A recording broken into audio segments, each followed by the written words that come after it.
Happy Saturday.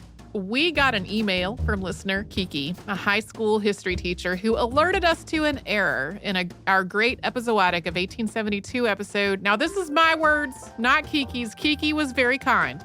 But the paragraph about how the episodic might have contributed to the Panic of 1873 is kind of an incomprehensible mess. The Panic of 1873 happened before historical things we talked about it possibly being connected to, like the Sherman Silver Purchase Act and the failure of the Philadelphia and Reading Railroad. Somewhere along the way, I had muddled up the Panic of 1873 with the Panic of 1893. There were bank failures, railroad bankruptcies in 1873, just not the ones I specifically wrote into the episode. So my apologies for that very embarrassing error. This does give us an opportunity to bring back an episode about something related to the Panic of 1893, and that is Coxey's Army, which was an 1894 protest march by unemployed workers on Washington, D.C. This originally came out on August 12th, 2020, so enjoy. Welcome to Stuff You Missed in History Class, a production of iHeartRadio.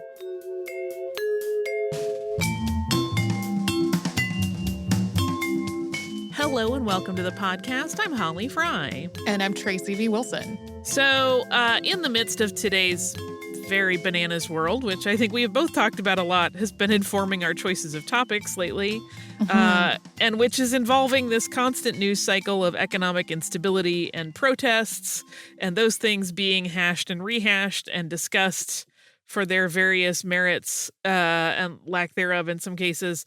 I got to thinking about earlier protests and wanting to talk more about those, and specifically the first protest march on Washington, D.C., and that is the story of Coxey's Army, and it is one that's been requested a lot of times.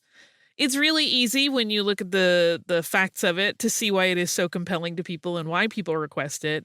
Because in addition to parallels to our current situation, there are also just a lot of really fascinating details in the mix. So today is the day, and we're covering Jacob Coxey and what came to be known colloquially as Coxey's Army. Yes, I feel like this one has been on both of our lists at points. Yeah. Because so many people have asked for it. So we've talked on the show before about the Panic of 1893 and the economic crash that came along with it. Railroad overbuilding that was financed through just really unsound lending practices had caused a lot of railroads to go under.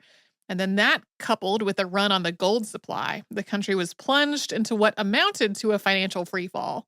Those are obviously broad strokes, but since we have covered this many, many times before, we're just doing the light touch version. But as a result of that panic, 500 banks closed across the country and 15,000 businesses shut their doors for the last time. And 74 railroads, which had been a huge economic driver in a lot of places, ceased operations. And this was, of course, all happening before things like unemployment insurance. So workers that had come into the labor market in a new industrial age and were prepared to work in that industrial age suddenly had no work. And they also had no safety net. President Grover Cleveland continued his anti-welfare stance that he had held for a long time. We talked about this earlier on in our episode about Grover Cleveland's secret surgery, but in short, he thought that this rush to embrace silver with the Sherman Silver Purchase Act had been a woeful misstep economically. He thought there needed to be a course correction, and he also felt really strongly that financial assistance for the country's common man was just not the business of the government. In 1887, during his first term, he had vetoed a bailout for Texas farmers who were trying to get through a drought, and he wrote this as part of the veto. I can find no warrant for such an appropriation in the Constitution, and I do not believe that the power and duty of the general government ought to be extended to the relief of individual suffering, which is in no manner properly related to the public service or benefit. A prevalent tendency to disregard the limited mission of this power and duty should, I think, be steadfastly resisted to the end that the lesson should be constantly enforced, that though the people support the government should not support the people. That's a whole bag of weasels to unpack. Chicago during this time reported an uptick in crime, not because people turned to crime as a way to make an illicit living in desperation, but because they wanted desperately to get arrested.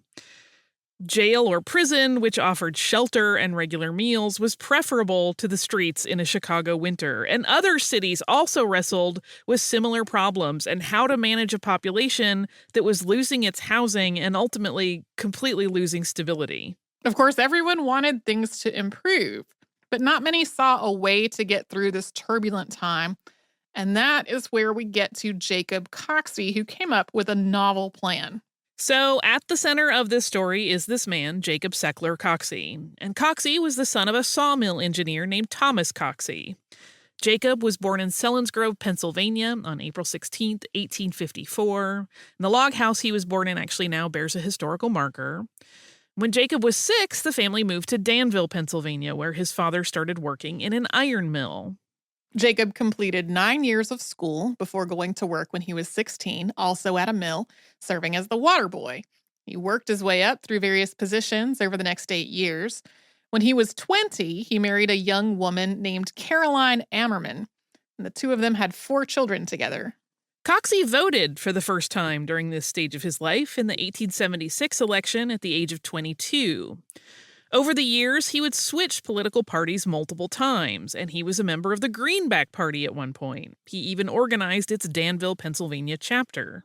He moved on to work with his uncle in a scrap metal business in 1878, and it was while on a business trip for this job in 1881 that he first visited Massillon, Ohio. He decided he would like to move there. And that was really the end of his scrap metal career. He sold his interest in the business, and his next move was to purchase a sandstone quarry in Massillon and convert it into a crushing mill to process silica sand.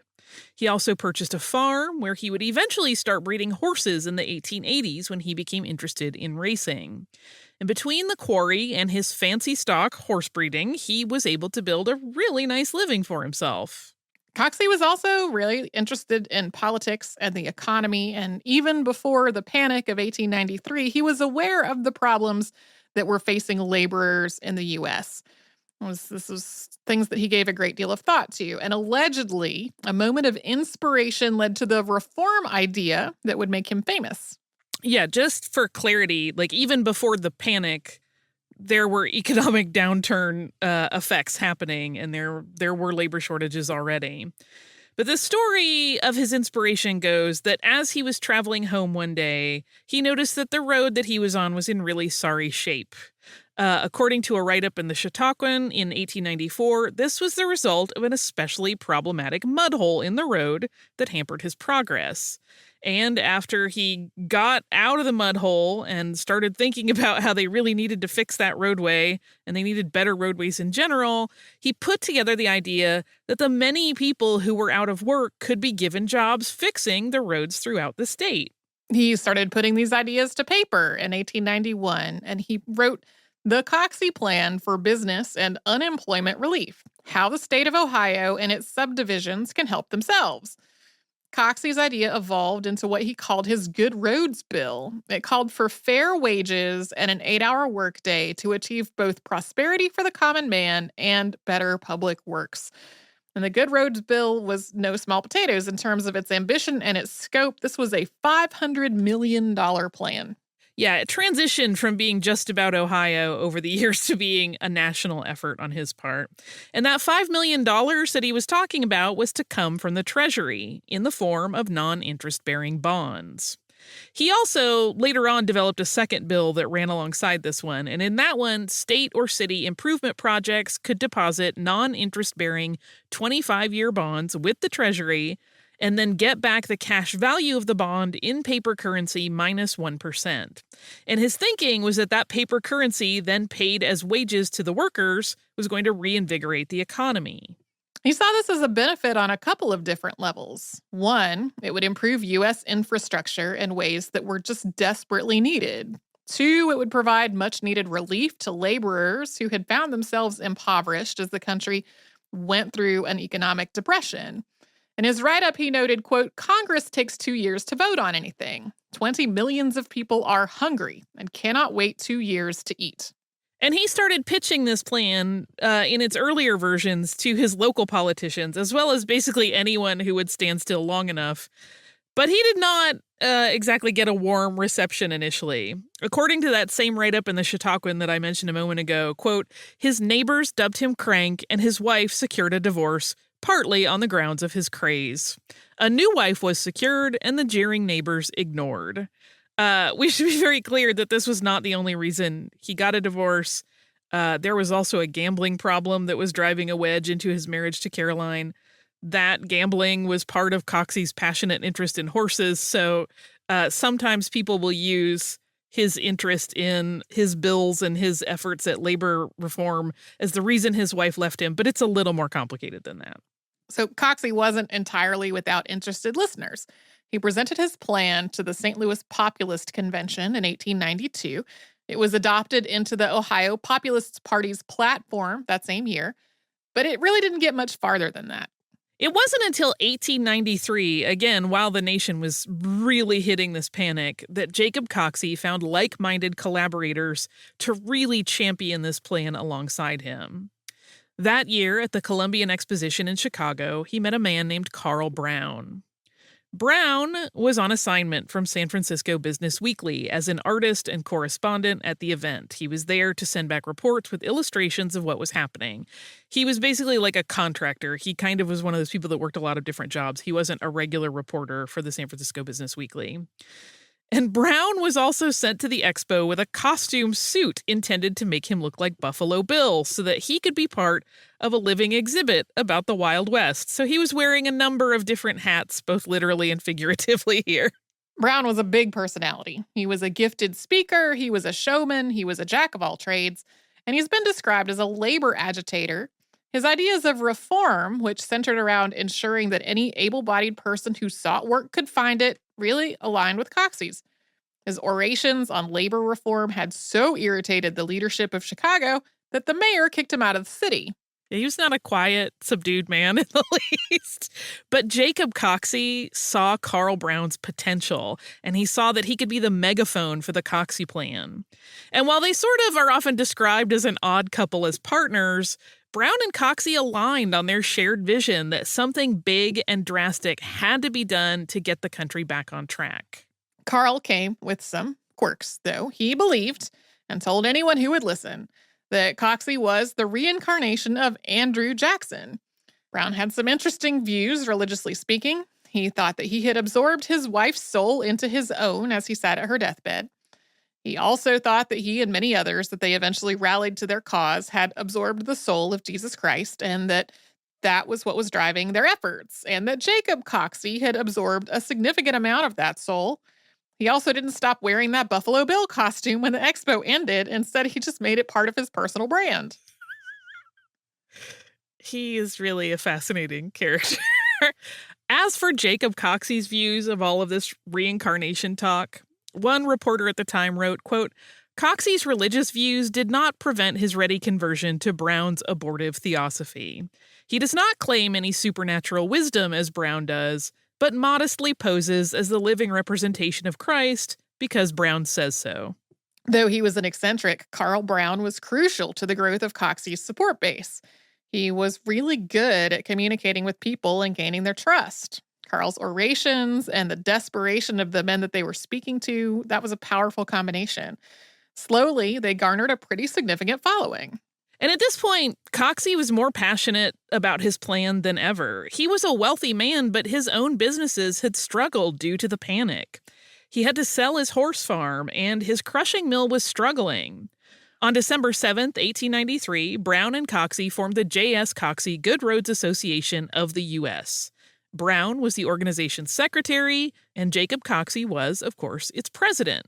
In Coxey's eyes, one of the villains in all this was the press. He felt that all the reporting about a currency crisis had actually caused some of the worst problems as panicked readers started to hoard gold. His relationship with the press only became more contentious as his activism became more high profile. That's something we'll get back to shortly. Yeah, it's interesting, and you'll see it as we talk about it, but even though Coxey has this sort of like dim view of the press and what they have done at various points, it's really Carl Brown that kind of gets into it with them.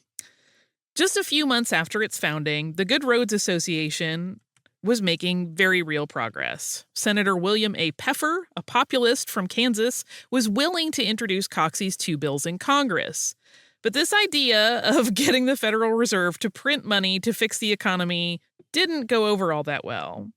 But Coxey and Brown were just undeterred.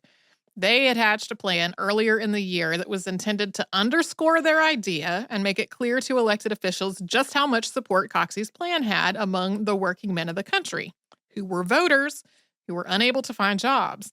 Coxey and Brown, who was likely the architect of this whole idea, organized a march on Washington. This was an unemployment protest that would be too big to be ignored. And before we dig into how that all plays out, let's pause for a quick sponsor break.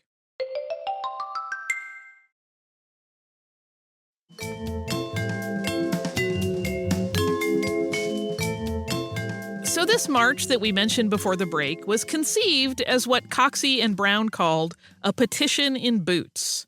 They intended to gather supporters as they traveled with the hopes of reaching Washington with a huge throng of men. The men they had won over while still in Ohio started their journey in Massillon on March 25th, 1894, which was Easter Sunday. The residents were not all that enthused about being a convergence point for this rally. A lot of them believed that the participants in Coxey's protest march were just itinerant troublemakers, and they wanted them to hurry up and get out of town quickly. This perception would follow them throughout the whole trip. A lot of write-ups referred to Coxey's men as just a band of tramps. There were also always people who were suspicious that they would bring lawlessness and violence as they moved through the country. Yeah, they definitely got like a duality reception in most places where some people were really genuinely enthusiastic about them and what they were trying to do, and others were like, keep those troublemakers out of our town. In the beginning, there were an estimated 50 to 100 participants in the march. That number varies depending on your source. And there were also 43 reporters that marched with them, but they were, of course, not counted among their numbers. These reporters were there on assignment because this story was sensational, and in chasing that sensationalism, their coverage was not always accurate.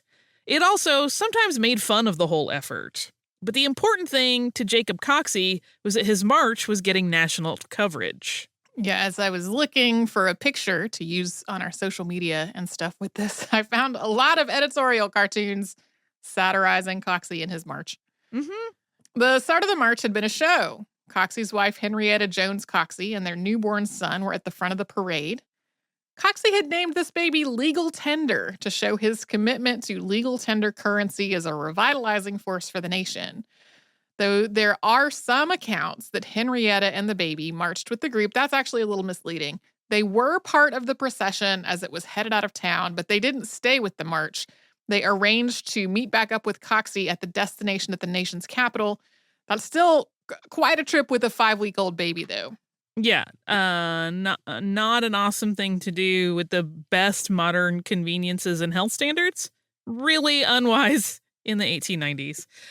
Brown had set up the structure of this whole march. He's often really, really cited as being like the guy who is running the actual march. And as we said, he was a showman. He dubbed the march the Commonweal of Christ. He made banners and fabric badges for the men to wear, all of which read things like, peace on earth, goodwill toward men, but death to interest on bonds. And these banners all had a mix of religious symbolism and economic commentary in the art. I've seen them described in a number of sources as being really confusing because he was trying to get a lot of different ideas and ideologies represented in them, like his religious views as well as his political views, as well as issues of the economy, and kind of blending them together, leaving some onlookers to kind of scratch their heads. Brown continued to wear that Buffalo Bill costume, and Coxey wore a Union Army uniform. Brown also may have cost Coxey a lot of money. It was reported that the bill for printing up recruitment flyers had come to a whopping $2,000. That's $2,018.94. On top of that, Coxey was footing the bill for some of the camp supplies, although they did take donations to cover most of their needs, as particularly being food. Food turned out to be an ongoing problem as the march played out because in a recession, donations could be pretty sparse. The men really weren't ever getting enough to eat. Yeah, there are lots of descriptions of how, like, in some towns, volunteers and people that wanted to welcome them would come and they would have brought food and prepared like these huge meals, but like there was never enough to go around. And so it was like, well, you might get soup one day and only bread the next, or you might only get 2 meals this day and 1 meal this day. It just was not consistent. And when you think about how much they were walking in any given day, you realize that this was a very, very difficult undertaking. Because of all the press coverage, though, more groups had started marching from all over the country, some as far as California in the hopes of joining what had at this point colloquially come to be known as Coxey's Army. Some of this coverage had actually started way back in January when Coxey and Brown announced that they were planning this. And to be very, very clear, the reason people were so willing to do this was because there was a lot of desperation throughout the country at this time. This was only the second year of what would be a 4-year recession, and families were going hungry, and there was no relief on the horizon. So for a lot of men, this seemed like the only way that they were ever going to make their voices truly heard by people with power, and hopefully catalyze an improvement in their family's quality of life. Some of them traveled in wagons, some on horses, some were simply on foot, but all of them had the intent that they were going to meet up with Coxey and converge on Washington. So while there were occasional deserters who probably joined up for the promise of free meals along the way, maybe even just the security of traveling with a group, the spots that they left filled in behind them as the army kept moving through more towns. Increasingly, it was made up entirely of men who were just tired of waiting for better times and they wanted to take some kind of action. And as they traveled, the press became more and more critical of this whole operation. They started writing commentary about how Brown's cowboy gear was an affectation, and then they started talking about how dirty his suit and he was, and they started calling him Old Greasy, which he enjoyed about as much as you might expect. The press characterization of the rest of the marchers similarly degraded over time. While some of the accounts in the early days described the participants as enthusiastic and idealistic, that shifted. Soon they were referring to the protesters as an unwashed army. For example, there's one early article at the start of the march in Massillon where the New York Times reported, quote, "Most of those now here are hard-looking people, but up to the present time they have shown no disposition to be unruly. Coxey and his lieutenants are elated and declare that they will have 10,000 men in line when the word forward is given." But in a story from mid-April, a few weeks into the march, the Times first outlined how the Fife Corps of Coxey's army traded their instruments for beer and then got arrested. The write-up of the incident describes Coxey handling the situation well, explaining that there would be no tolerance for that kind of behavior and that the point of their march was much more important than getting drunk. But then it completely discredits him at the end, saying that he was made happy when he met a fortune teller on their journey who told him that he would live to be 100. Yeah, when you read the flow of that particular brief article, it's the weirdest thing because it really is like this great portrait of like, wow, he's really a good leader. Like he explains to them like why they are doing what they are doing and reminds them of the gravity of this effort. And then they're like, oh, and then he got all into a fortune teller for a little while. It's like, oh. Eventually, Carl Brown got really tired of all these jabs from reporters, and he started calling them Argus-eyed demons of hell. This actually quite delighted the press. They started a little club amongst themselves that they dubbed the Argus-eyed Demons, and this club even had elected officers, but really it was mostly just about like finding a good watering hole and drinking wherever they stopped for the night. But even without the press commentary, the group was not helping its own reputation.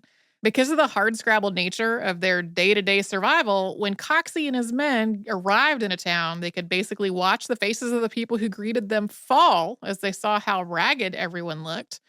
The movement sounded so robust on paper, but in person it was often really disappointing, and men who had planned to join Coxey sometimes opted out of that plan once they saw how rough things had become.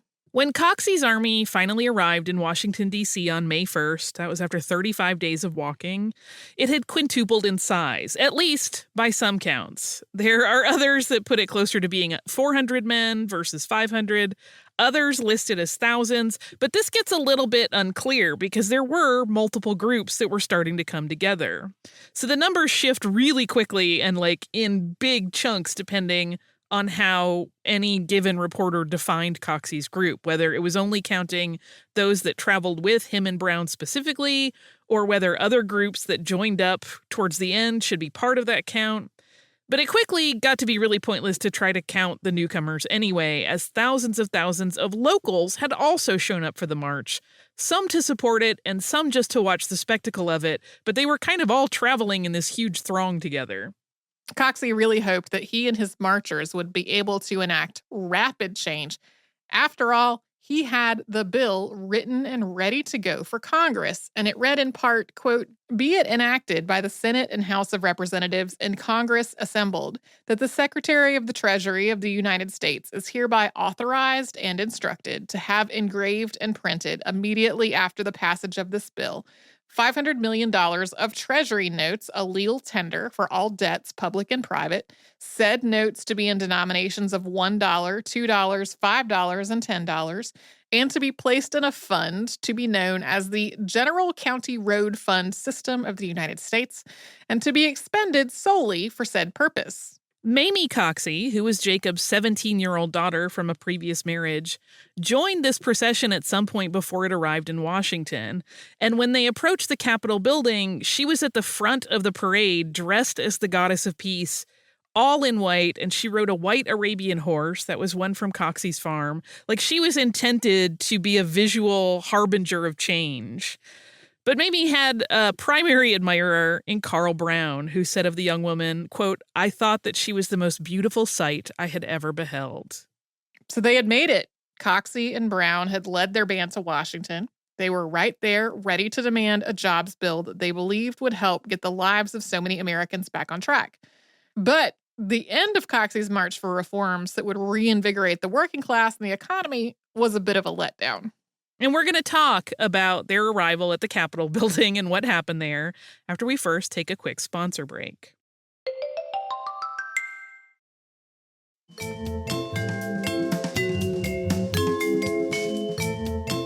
So, when he and all of his followers had arrived in Washington, D.C., Jacob Coxey had applied for and received a parade permit. He had also applied for a permit to speak on the steps of the Capitol. That permit was denied. And really, if Jacob Coxey had been paying attention and actually accepting certain truths, he probably would have seen that coming. As early as March 24th, the day before the march started, reports out of Washington had made clear that this commonweal or army was not going to be welcomed by lawmakers. A report from Washington that ran in the New York Times from March 24th read, quote, "Nothing but ridicule is heard in regard to the Coxey movement among well-informed persons here. There is not the remotest prospect of any congressional action to grant a permit for any mob to assemble on the Capitol grounds in violation of a specific act of Congress." So, as they got up to the Capitol and Coxey and Brown moved through the crowd of onlookers and police in D.C. as the parade got to their destination, the scene quickly turned frantic. They had been headed for the steps. That was off limits, and the police were watching. Brown, who, of course, in this nutty garb and was a very large man, stood out in any crowd, so he was pursued by police. He was tackled and beaten. A chant of "Coxey, Coxey" started among the thousands of spectators and supporters. The police, realizing they had no control over the situation, panicked, and they also turned on bystanders. They swung their clubs without regard for who they were striking. After about 15 minutes of mayhem, it was over and no speeches had been given. The headlines the next day read, "Coxey driven from the Capitol, not allowed to deliver his harangue." That same story often ran with another subheader that indicated that Coxey had not even been arrested. But he and several of his associates were in fact arrested, and they did face charges. Jacob Coxey, Carl Brown, and Christopher Columbus Jones were all found guilty of carrying illegal banners onto Capitol grounds. They were sentenced to 20 days in jail a week after the rally. They also had to pay a fine of $5 each for trespassing on the grass. Yeah, that was one of those things. It was off limits. While the three movement leaders, Christopher Columbus Jones had come in later and kind of served in a capacity of wrangling some of the people on the march. While they were serving out their jail term, The men who had followed them to Washington did not all disperse. They still wanted to advocate for Coxey's plan, so they had made a camp at Bladensburg, Maryland, and they waited the 3 weeks out. But most of them at that point had moved on, and while there really were some efforts to keep the protest and the movement going, including a second, smaller protest in which Carl Brown allegedly appeared in drag as the Goddess of Liberty, this whole thing was really over, though. By mid-July, even the most ardent supporters and stragglers had moved on. After the march, Jacob Coxey had stayed heavily involved in politics. He also expanded his business and bought a second quarry in 1914 in Dundee, Ohio. He ran for public office 11 times for various positions. He was elected mayor of Massillon, Ohio in 1931. This was his only election win, and his time in office went pretty poorly. He also spearheaded a second march on Washington in 1914, once again championing the cause of laborers. And he made it to the Capitol, and he addressed a small group of protesters from the steps. He wasn't arrested that time, but he also didn't have much press coverage, and not many people really seemed to care about what he was doing. Although Coxey had been ridiculed for his ideas by a lot of people, a lot of those same concepts were part of President Franklin D. Roosevelt's New Deal, including the make-work projects of the 1930s. On the 50th anniversary of the original March on the Capitol, Jacob Coxey was invited and finally able to give the speech on the Capitol steps that he had planned for 1894. Tracy and I are going to take turns reading it because it's quite long, and this is an abridged version, but it begins, "The Constitution of the United States guarantees to all citizens the right to peaceably assemble and petition for redress of grievances, and furthermore declares that the right of free speech shall not be abridged." We stand here today to test these guarantees of our Constitution. Here, rather than at any other spot on the continent, it is fitting that we should come to mourn over our dead liberties and by our protest arouse the imperiled nation to such action as shall rescue the Constitution and resurrect our liberties. Upon these steps where we stand has been spread a carpet for the royal feet of a foreign princess. Up these steps, the lobbyists of trusts and corporations have passed unchallenged on their way to committee rooms, access to which we, the representatives of the toiling wealth producers, have been denied. We stand here today on behalf of millions of toilers whose petitions have been buried in committee rooms and whose opportunities for honest, remunerative, productive labor have been taken from them by unjust legislation, which protects idlers, speculators, and gamblers. We come to remind the Congress here assembled of the declaration of a United States Senator, quote, that for a quarter of a century the rich have been growing richer, the poor poorer, and that by the close of the present century, the middle class will have disappeared as the struggle for existence becomes fierce and relentless. We are here to petition for legislation which will furnish employment for every man able and willing to work. We are engaged in a bitter and cruel war with the enemies of all mankind, a war with hunger, wretchedness, and despair, and we ask Congress to heed our petitions and issue for the nation's good a sufficient volume of the same kind of money which carried the country through one awful war and saved the life of the nation. We have come here through toil and weary marches, through storms and tempests, over mountains and amid the trials of poverty and distress, to lay our grievances at the doors of our national legislature, and ask them in the name of Him whose banners we bear, in the name of Him who plead for the poor and the oppressed, that they should heed the voice of despair and distress that is now coming up from every section of our country, that they should consider the conditions of the starving unemployed of our land, and enact such laws as will give them employment, bring happier conditions to the people, and the smile of contentment to our citizens. In his later years, Coxey continued to pursue new business endeavors as well as politics. He sold a mild laxative called Coxylax, which he swore was the source of his longevity. He also sold copper and zinc discs to wear inside of shoes, were supposed to help with aches and pains, and he gave instructions out to people who wanted to make their own. Incidentally, Carl Brown and Mamie Coxey did become a couple. They were married in 1895. That was much to Jacob Coxey's chagrin. The couple had a son together, but that marriage did not last. Jacob's second wife, Henrietta, died on January 13th, 1951. After their child legal tender, who only lived to be 7, the couple had 3 other children. They were Jacob Jr., David, and Ruth. After Henrietta's death, Jacob Coxey's own health went downhill pretty quickly. He had a stroke on May 18th, 1951. He had lived only 4 months longer than his wife did. Yeah, he is one of those eccentric and marvelous characters in history that we don't really get all that much information out about normally, but I both love his idealism and shake my head and go, oh man.